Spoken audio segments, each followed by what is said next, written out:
علی امین گنڈاپور کی بندے اور سامان تیار رکھنے کی مبینہ ہدایت، بندوقوں کی تعداد سے متعلق سوال، مخاطب شخص کی جانب سے بے فکر رہنے کا جواب۔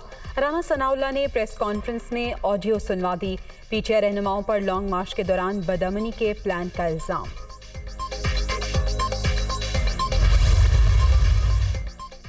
شیطانی ٹولہ لانگ مارچ کے نام پر لاشیں گرانے کا خواہش مند، فسادیوں سے مذاکرات نہیں ہو سکتے، یہ کسی طرح کا قومی سانحہ چاہتے ہیں، فتنے کا سر کچلنا ہوگا، وفاقی ادارے مکمل الرٹ، سخت ایکشن لیں گے۔ رانا ثناءاللہ کی پریس کانفرنس۔